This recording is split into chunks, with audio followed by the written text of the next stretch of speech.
The power of love. Nguvu ya upendo.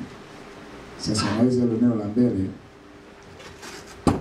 unaweza ukasema ndani ya kanisa, ndani ya familia, ndani ya taifa, lakini jambo ambalo nataka tuangalie, nguvu ya upendo. Kwa mujibu wa maandiko, Biblia inasema nguvu ya upendo inalingana na nguvu ya mauti. Na unajua jinsi ambavyo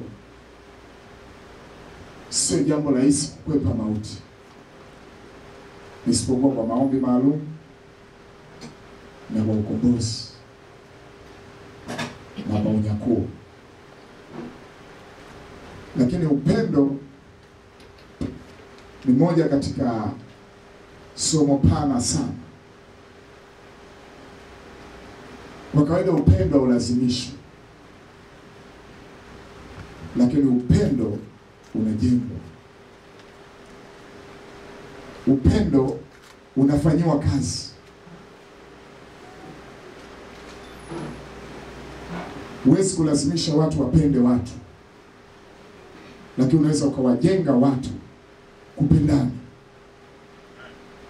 kwa sababu upendo ni bora kuliko chuki. Upendo ni bora kuliko uchungu, ghadhabu, kutokusamehe. Upendo Biblia inautaja kama moja ya nguzo muhimu sana katika maendeleo ya mtu binafsi au maendeleo ya kanisa. Kanisa linashughulika sana na imani sana. Lakini kwa taarifa yako, katika mafundisho ya kimsingi ya Biblia, imani na upendo, wakati wote upendo ndio kitu cha kwanza kabla ya imani. Na sisi hatuelewi, kwa sababu wengi hatuhesabu kama nguvu ya upendo ni nguvu ya thamani. Huwa tunahesabu nguvu ya imani ndio nguvu ya thamani. Lakini kimsingi upendo una thamani, una nguvu, unapewa nafasi zaidi ya imani. Kwa sababu anasema unaweza kuwa na imani kubwa sana, unaweza kuwa na imani ya viwango vya juu sana, lakini kama imani hiyo ndani yake haina upendo, utaangamiza watu, utaumiza watu, utaua watu, hautawahurumia watu. Kinachofanya uwahurumie watu ni ile upendo ulioko ndani yako. Na ndio maana kuna watu wanaitwa watetea imani. Watetea imani wanafundishwa zaidi mambo ya imani kuliko utu. Wanafundishwa zaidi mambo ya imani kuliko upendo. Kwa hiyo wako tayari kubebesha watu mizigo mizito inayotokana na imani, kwa sababu ndani yao hakuna upendo kwa wale watu. Kwa hiyo wanaweza kubebesha mizigo mizito kwa wajane, wanaweza kubebesha mizigo mizito kwa watu ambao pengine hawana ufahamu mkubwa wa imani. Lakini kama kuna tunda hili la upendo ndani ya mtu, anakuwa na tahadhari anapoyaangalia maisha ya watu. Kilichomsukuma Yesu kukubali kuufia ulimwengu, Biblia inasema ni upendo. Amen. Sio kitu kingine. Anasema kwa jinsi Mungu aliupenda ulimwengu hata akamtoa mwanae pekee. Kilichomfanya Baba akubali mwana aje ulimwenguni kwa sababu ya upendo. Amen.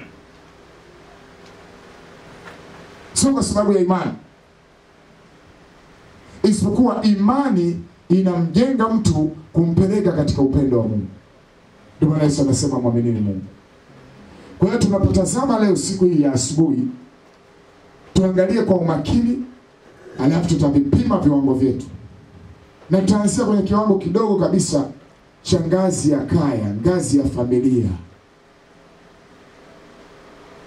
una upendo kiasi gani? Unajali kiasi gani?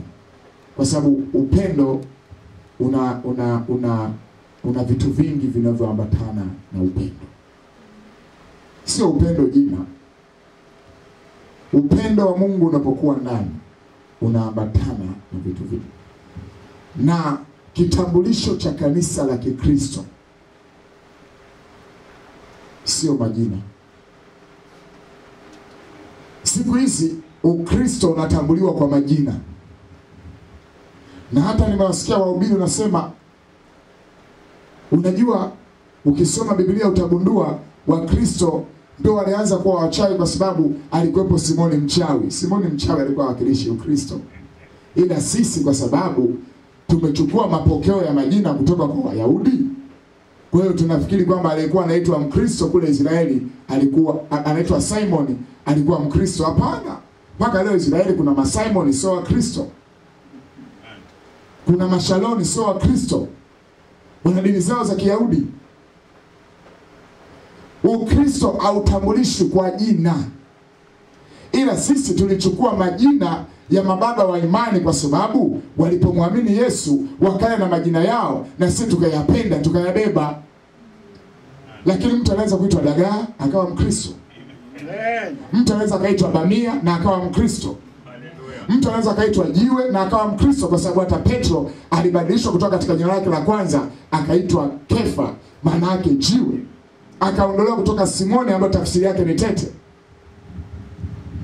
Yesu alisema kitakachowatambulisha wa Kristo sio majina. Hiyo nataka ujue. Yesu alisema kitambulisho cha Mkristo ni upendo. Amen.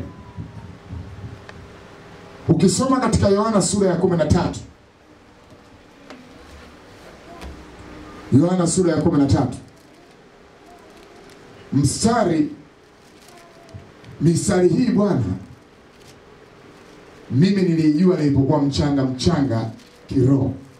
Yaani nilipokuwa mchanga katika imani. Na ni mistari ambayo haijawahi kuondoka. Unajua kila mtu ana historia yake. Lakini ile mistari niliyojua mwanzoni sana nilipookoka haijawahi kuniacha maisha yangu yote. Kwa hiyo wakati mwingine kuna mistari kwenye Biblia huwa naizungumza tu kwa sababu nilijua mwanzoni, na ndio maana ni muhimu sana kuwafundisha watoto mistari ya Biblia tangu utotoni. Kwa taarifa yako haitaondoka. Mimi nilijifunza katika uchanga wa kiroho, katika utoto wa kiroho, lakini huwa haiondoki. Andiko langu kama la Warumi 6:23 huwa haliondoki. Hii Yohana sura ya 13 mstari 30-35 huwa huondoki. Andiko kama la Waebrania 9:27 huwa haliniondoki. Kuna maandiko niliyajua nikiwa mchanga. Tito 2:11 nilizifahamu tangu uchangani, na nimekuwa na hayo maandiko. Sasa Yesu alikuwa analipa kanisa utambulisho wake, lakini kwa sasa hivi kanisa limegeuza utambulisho. Linajitambulisha kwa miujiza, linajitambulisha kwa namna pengine ya muonekano. Yesu aliliambia kanisa hiki ndio kitambulisho chenu. Tazama katika Yohana sura ile ya 13 mstari wa 34-35, Biblia inasema, amri mpya nawapa, mpendane kama vile nilivyowapenda ninyi. Nanyi mpendane vivyo hivyo. Upendo ni amri. Upendo ni agizo. Upendo ni sheria. Upendo ndio unalijenga kanisa. Mpendane ninyi kwa ninyi. Sasa tazama anapotoa sasa kwamba hili ninalowaambia ndio utambulisho wenu, mstari wa 35 unapokuja hapa. Kisha mpendane kama vile nilivyowapenda, nanyi mpendane hivi. Sasa anatuambia kwamba huo ndio utambulisho wetu. Kwenye mstari wa 35 anasema hivi: hivyo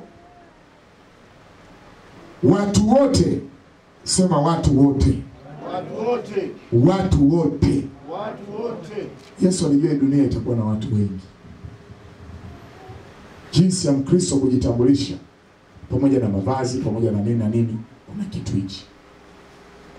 Anasema hivyo watu wote hawatawajua ya kwamba ninyi mmekuwa wanafunzi wangu. Watu wote watafanyaje? Watatambua. Soma Biblia. Anasema hivyo watu wote watawatambua ninyi. Hivyo watu wote watawatambua ya kuwa ninyi mmekuwa wanafunzi wangu mkiwa na upendo ninyi kwa ninyi. Nina. Mwambie jirani yako achana na kisirani. Huu ndio utambulisho wetu. Full stop. Unaweza usiwe na mambo mengi unayojua katika Kristo, lakini ukiwa na upendo wa Kristo ndani yako, watu watasema umekutana na mtu tofauti. Unaweza wasijue jina lako unaitwa nani, lakini ukiwa na upendo wa Kristo ndani yako, watu watasema yule dada, yule mama. Watoto watasema yule ndugu. Hiki ndio kitambulisho cha Wakristo duniani. Na wapo watu wameshuhudia hizi habari ya kwamba kinachotofautisha Ukristo na dini zingine, Kristo waliwahudumia kama wao, wale watu wakapata mguso. Kinachofanya ujitoe kwa mtu na umhudumie mtu usiyemjua ambaye kajitokeza tu mbele yako, ni lazima uwe na upendo wa Kristo. Sasa kanisa linapoteza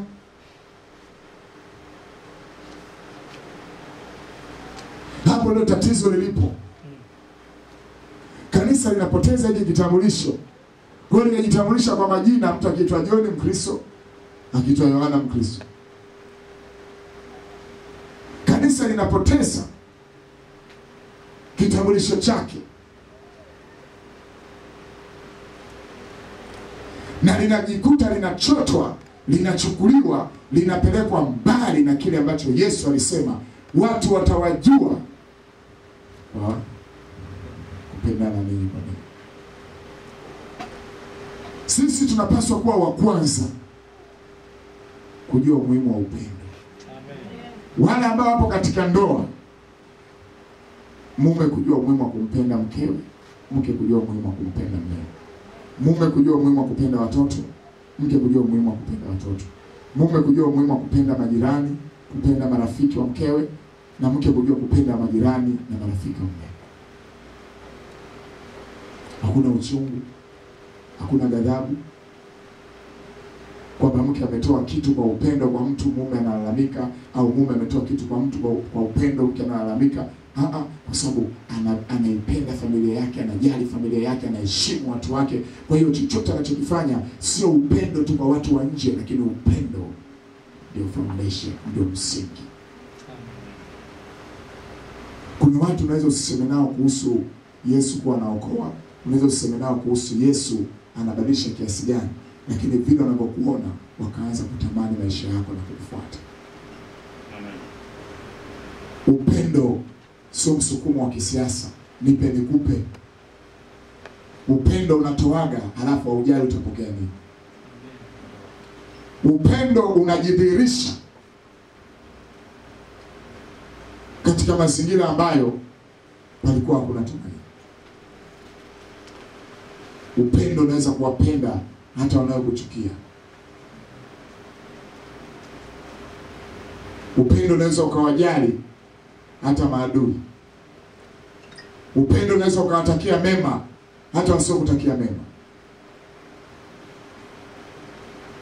Anasema mkipendana ninyi kwa ninyi, watu wote watakao kuwepo karibu na nyinyi, mtakao kuwa karibu nao, watajua ninyi ni wanafunzi wao. Lakini bahati mbaya siku za leo, hata ndani ya kanisa watu hawapendani. Tangu najiuliza, hawapendani, hawaaminiani, sio ndani ya kanisa. Wale ambao wanasimamia makanisa, watumishi wakubwa kabisa, hawana upendo wao kwa wao. Wanagawanyika kwa sababu mitazamo ya ushawishi wa dunia. Wanasahau utambulisho wetu sisi. Sio kusema Bwana asifiwe. Utambulisho wetu sisi sio kusema amina au shalom au haleluya. Utambulisho wetu sisi ni jinsi tunavyojaliana na kupendana. Sema amina. Sema amina.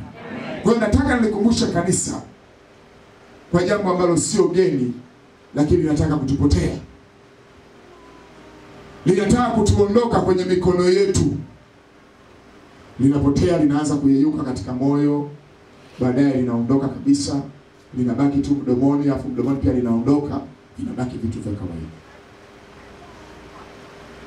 Tunazo sura kwenye Biblia, sio moja, wapendo, ambazo unaweza ukaziita sura za upendo. Sio moja. Iko maarufu moja ya Wakorintho wa kwanza sura ya 13.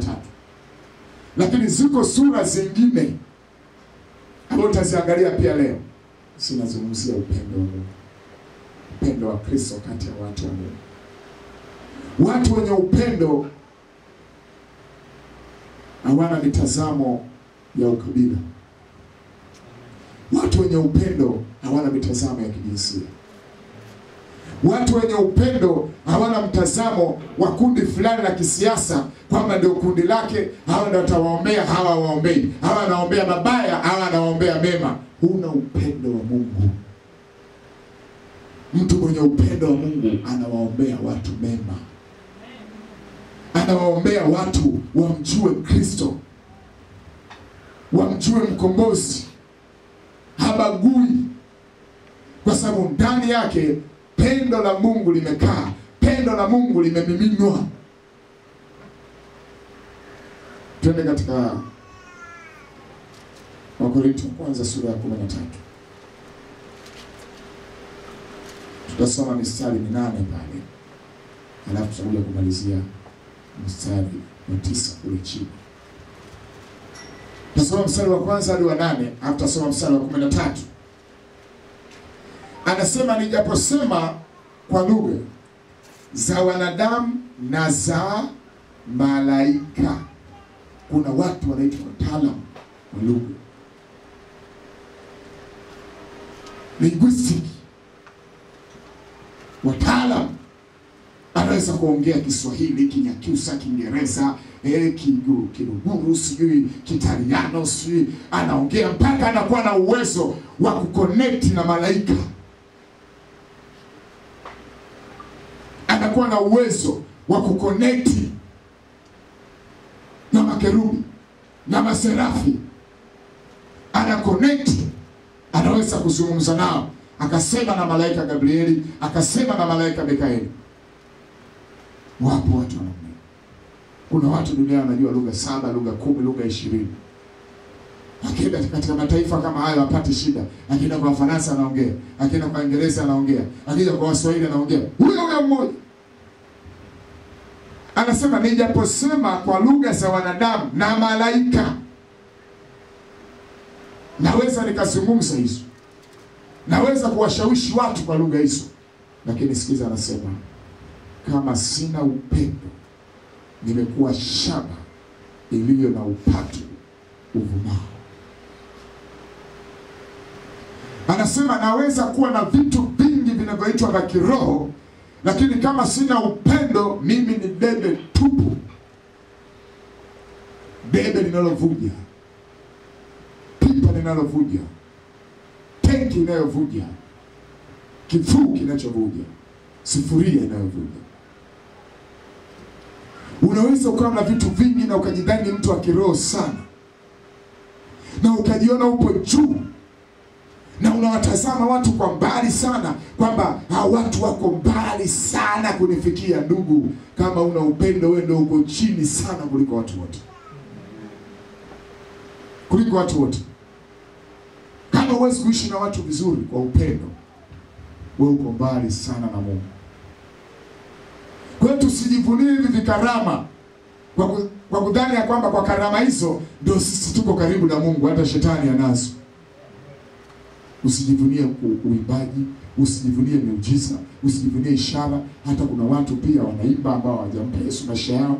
Tena pengine kwa sababu Tanzania ndio wengi zaidi wanaimba mabongo flava ambao hata hawamjui Yesu na wanaimba sana. Lakini pia ukizungumza sio karama za uponyaji, kuna waganga huko watu wanatoa mashuhuda ya mambo yao. Sio vitu vya kujivuna navyo. Kitu sahihi, unatoaje upendo kuupeleka kwa watu wengine? Ama ndio tunda la Mungu. Maana Biblia inasema Mungu ni pendo.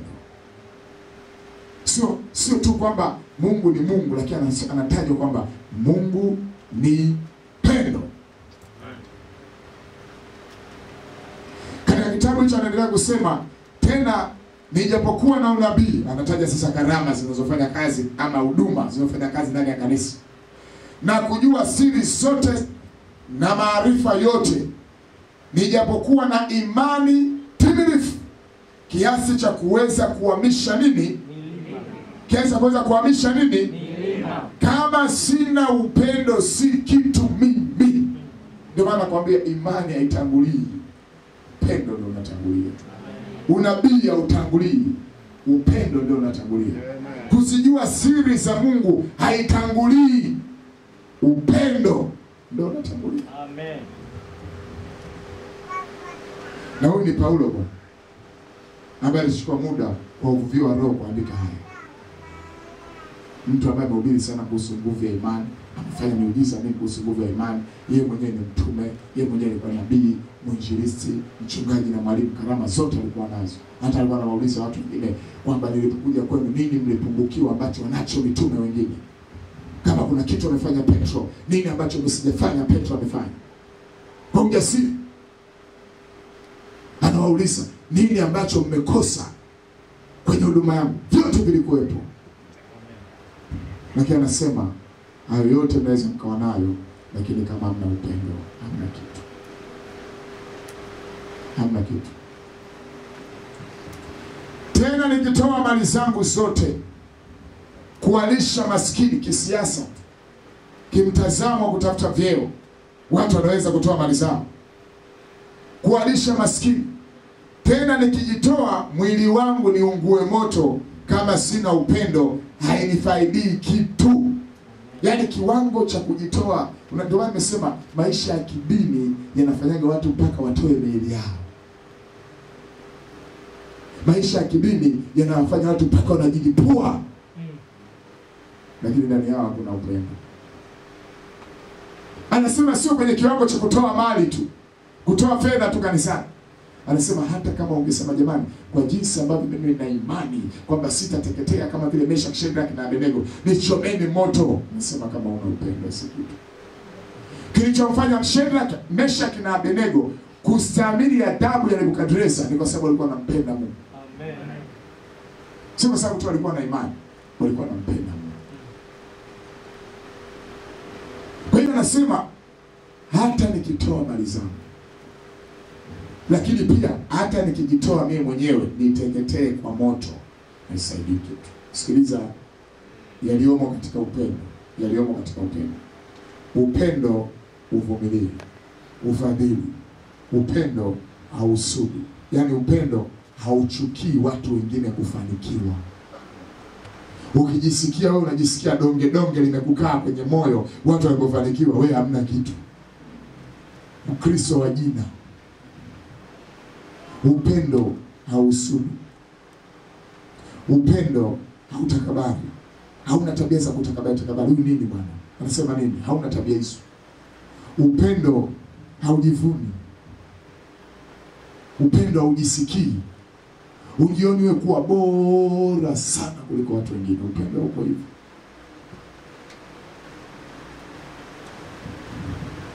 Upendo haukosi kuwa na adabu. Kuna watu wakishafanikiwa kidogo au wakishakuwa kidogo, wakaweka videvu vyao humu vinavingirika kama vibeberu hivi, basi wanajiona wao na watu, yaani wanakutana watu hata heshima hamna. Heshima hamna. Kuna vibinti nao vikishajiona kifuani kumekaa vizuri, utawaambia nini? heshima hamna. Biblia inasema upendo haukosi kuwa na adabu. Upendo una unyenyekevu, upendo una heshima ndani yake, unaheshimu watu, unajali watu, yani unajali utu, kwamba huyu ni mtu mzima, huyu ni dada yangu, huyu ni kaka yangu, siwezi kumjibu chochote, siwezi kumwambia haraka tu au kumburuza, naongea naye taratibu, na mstai, nazungumza naye kwa upole, nazungumza naye kwa tahadhari. Ni upendo, sio ujinga. Upendo ukosi kuwa na adabu. Hautafuti mambo yake, yani hautafuti mabaya, yani upendo hautafuti watu wakosee ili uweze kusema sema. Hausengeni kwa lugha nyingine. Upendo haufurahi kusikia mambo mabaya alafu yasemeseme. Upendo hauko hivyo. Hautafuti mambo yake, yani hauna ubinafsi ndani yake kutafuta mambo yake yenyewe. Hautafuti mambo yake upendo. Hauone uchungu, bitterness, uchungu kwa roho, uchungu kwa moyo. Kanifanyia hivi mimi, yani ipo siku nitalipa, ipo siku. Yani kuna uchungu ndani wa kupita kawaida. Hauhesabu mabaya, hauhesabu mabaya. Mtu alipokosea akatubu akajirekebisha, upendo unasahau yale mabaya. Hauhesabu mabaya.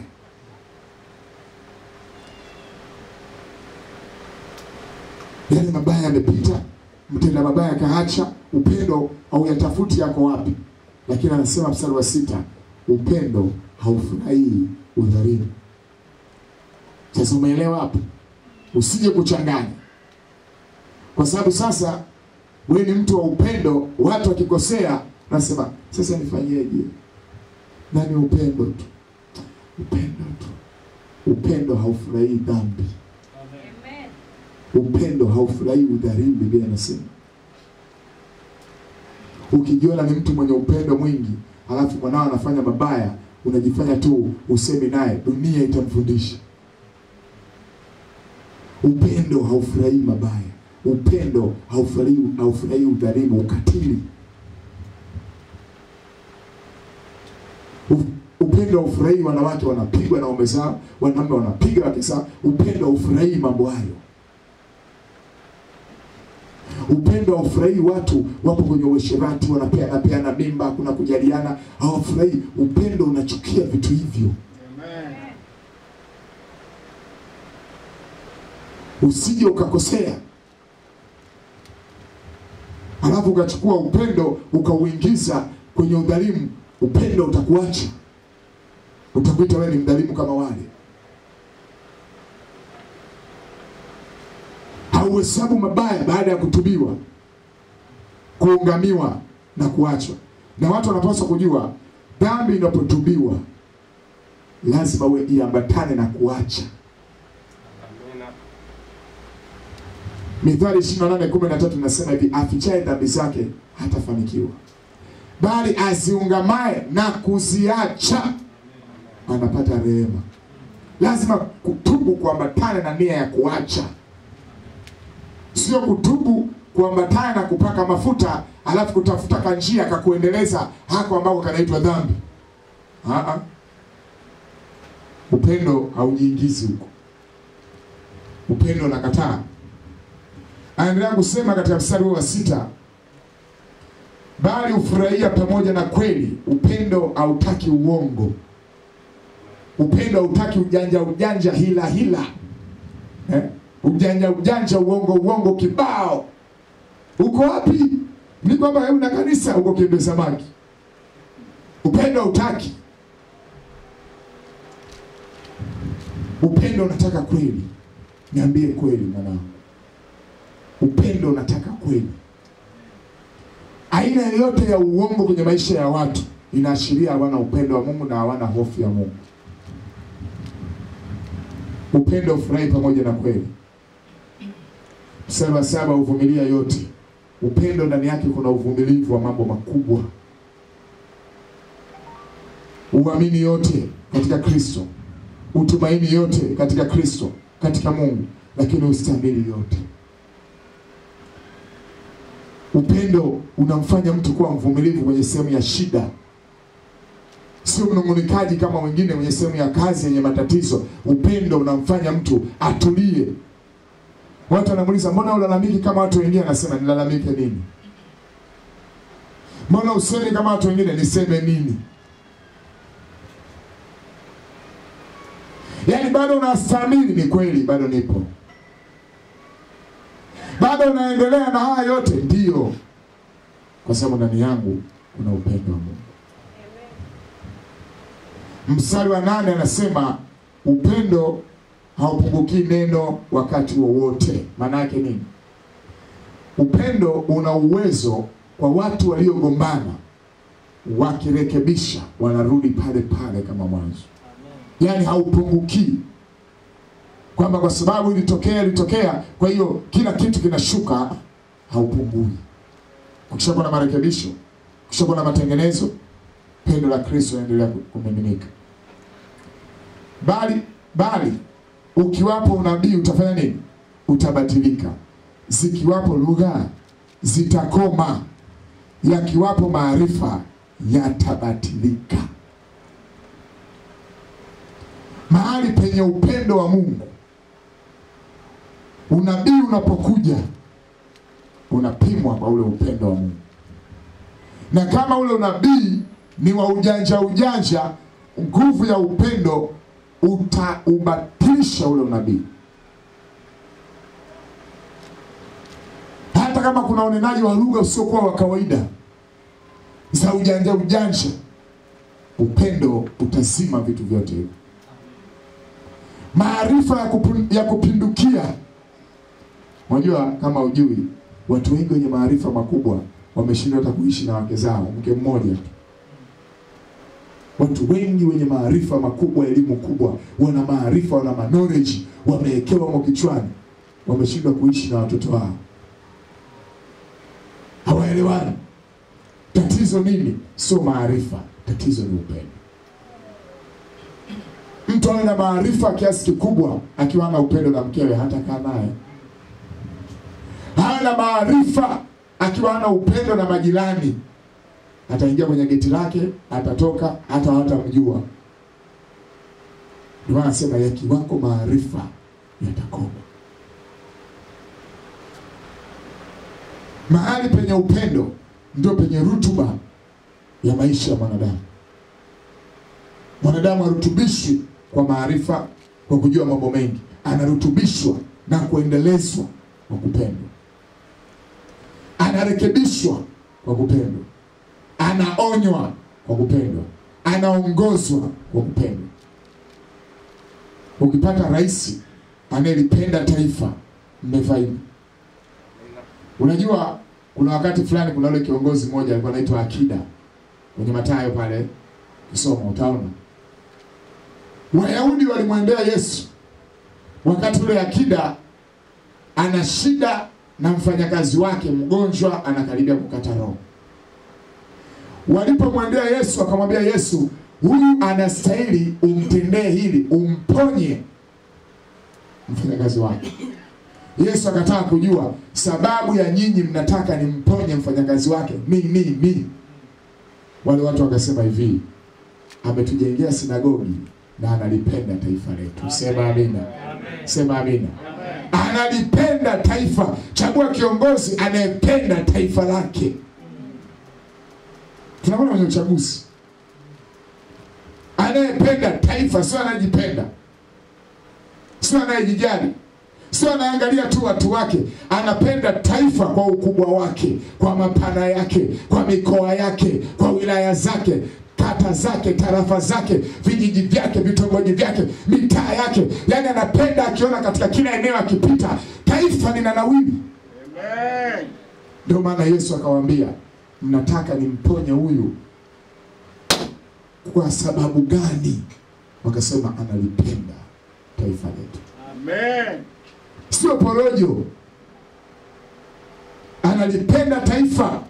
Analipenda kinamna gani? Ametujengea sinagogi. Amen.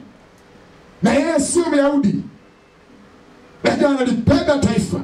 Anapenda dini ya Kiyahudi, watu waendelee kuabudu. Ametujengea sinagogi. Mwambie jirani yako, unalipenda taifa lako? Mwambie unalipenda taifa lako? Liombee. Liombee taifa lako. Lakini kama unalipenda taifa lako, utakuwa pia mpiga kura mzuri unayeongozwa na upendo wa taifa, ili tupate maendeleo kwa jina la Yesu. Na tutapata maendeleo kwa jina la Yesu. Sasa muda usije tosha kuzungumzia vina ya upendo leo, lakini nitakuja siku nyingine. Lakini nachotaka nikwambie tu ya kwamba katika maisha yako yote ya wokovu, ya imani, katika Wakorintho wa kwanza 13:13 Biblia inasema hivi. 13:13 Biblia inasema hivi: basi sasa inadumu nini? Imani, tumaini na upendo. Haya matatu, na katika hayo lililo kuu ni upendo. Sema amina. Sema amina. Anasema imani sio mbaya, tumaini ni nzuri, na upendo uko pale pale katika yale matatu. Lakini unapoleta haya matatu kwa pamoja, huwezi kutanguliza imani, huwezi kutanguliza tumaini linalosimama kama nguzo ya kanisa. Biblia inasema upendo. Sema amina. Sema amina. Upendo ndio nguzo ya kanisa. Upendo ndio Ukristo wenyewe. Kwa jinsi hii Mungu aliupenda ulimwengu hata akamtoa mwanae pekee. Kabla hatujamaliza, nikusomee sura nyingine ya upendo, kwa sababu kama nilivyokuambia hizi sura za upendo ziko nyingi. Kwa hiyo nikusomee nyingine, alafu hatimaye tuombe, kwa sababu leo nimetaka tu niwape kionjo, lakini nitarudi tena nikiwa na vitu vizito kabla ya mwaka huu kuisha. Katika waraka wa kwanza wa Yohana sura ya 4, hii sura pia imejaa mambo ya upendo. Waraka wa kwanza wa Yohana sura ya 4, nasoma tu bila sasa kufanua kwa sababu nimetaka nimalize, lakini tusome pamoja usikie. Sura ya 4 kuanzia mstari wa 7, nitasoma mpaka nitakapoishia. Bwana asifiwe. Bwana asifiwe. Wapenzi, na tupendane, kwa kuwa pendo latoka kwa Mungu. Na kila apendaye amezaliwa na Mungu, naye anamjua Mungu. Yeye asiyependa hakumjua Mungu, kwa maana Mungu ni pendo. Katika pendo la Mungu lilionekana kwetu kwamba Mungu alimtuma mwanae pekee ulimwenguni ili tupate uzima wa yeye. Hili ndiyo pendo, si kwamba sisi tulimpenda Mungu, bali kwamba yeye alitupenda sisi akamtuma mwanawe kuwa kipatanisho kwa dhambi zetu. Wapenzi, ikiwa Mungu alitupenda sisi hivi, imetupasa na sisi kupendana. Hakuna mtu aliyemwona Mungu. Wakati wowote tukipendana, Mungu hukaa ndani yetu na pendo lake limekamilika ndani yetu. Katika hili tunafahamu ya kuwa tunakaa ndani yake, naye ndani yetu, kwa kuwa ametushirikisha Roho wake. Na sisi tumeona na kushuhudia kuwa Baba amemtuma mwana kuwa mwokozi wa ulimwengu. Kila akirie ya kuwa Yesu ni mwana wa Mungu, Mungu hukaa ndani yake, naye ndani ya Mungu. Nasi tumelifahamu pendo alilo nalo Mungu kwetu sisi na kuliamini. Mungu ni upendo, naye akaaye katika pendo ukaa ndani ya Mungu, na Mungu ukaa ndani yake. Katika hili pendo limekamilika kwetu, ili tuwe na ujasiri katika siku ya hukumu.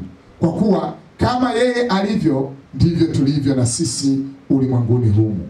Katika pendo hamna hofu, lakini pendo lile lililo kamili utupa nje hofu, kwa maana hofu ina adhabu, na mwenye hofu hakukamilishwa katika pendo. Sisi tawapenda na kwa maana yeye Samahani, 19. Sisi twapenda kwa maana yeye alitupenda sisi kwanza. Bwana Yesu asifiwe. Mstari wa 20, mtu akisema nampenda Mungu naye anamchukia ndugu yake ni muongo, Kwa maana asiyempenda ndugu yake ambaye amemwona hawezi kumpenda Mungu ambaye hakumwona.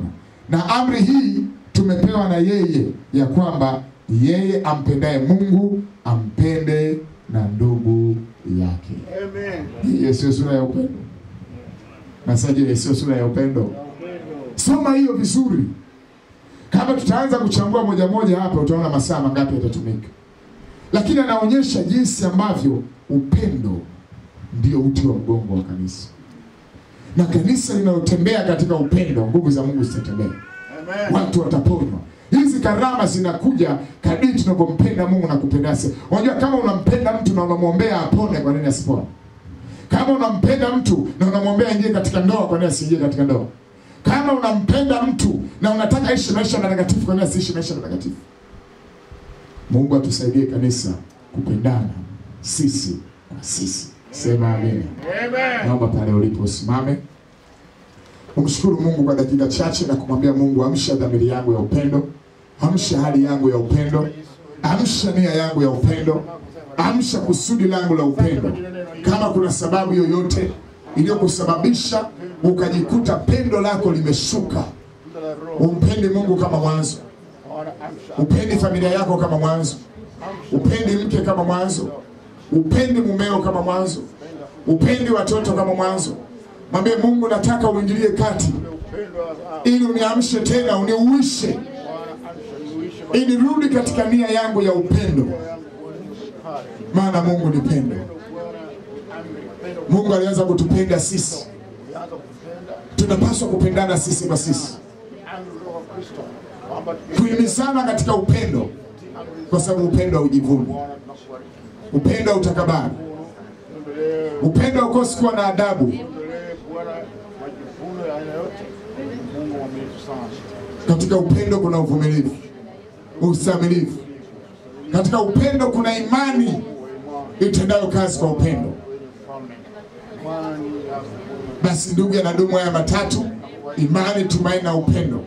Lakini katika haya matatu lililo kuu ndio upendo. Kwa jina la Yesu tumeomba. Amen. Amen.